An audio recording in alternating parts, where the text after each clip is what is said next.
میرواعظ عمر فاروق نے مسلسل دوسرے جمعے کو گھر میں نظر بند کیے جانے پر سخت ناراضگی کا اظہار کیا۔ انہوں نے کہا کہ ان کی رہائش گاہ کی طرف جانے والی تمام گلیوں اور بائی لین پر رکاوٹیں کھڑی کی گئی، جس سے پورے محلے کو بہت زیادہ تکلیف ہو رہی ہے۔ 13 جولائی 1931 کے شہداء کو خراج عقیدت پیش کرتے ہوئے میرواعظ نے کہا کہ وہ کشمیر کی سیاسی جدوجہد کے علمبردار اور ظلم کے خلاف منصفانہ تحریک کی علامت تھے۔ میرواعظ نے حقائق اور تاریخ کو لاک ڈاؤن، شہداء کے قبرستانوں پر جانے پر پابندی یا جامع مسجد میں نماز جمعہ کی ادائیگی سے روکنے سے نہیں مٹایا جا سکتا۔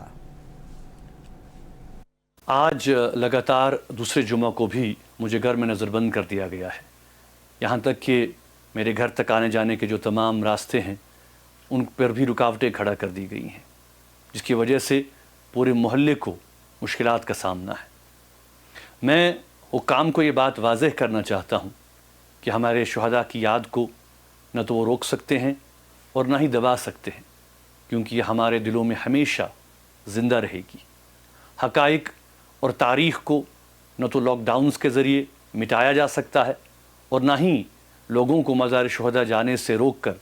یا مجھ پر جمعہ کے دن پابندی عائد کر کے جامع مسجد جانے سے۔ جھوٹے بیانیوں اور فرقہ وارانہ رنگت دینے کی کوششوں کے ذریعے اس یاد کو مٹایا نہیں جا سکتا، کیونکہ یہ عوام کی اجتماعی یادوں کا حصہ بن چکی ہے اور ہمیشہ رہے گی۔ 13 جولائی 1931 کے شہداء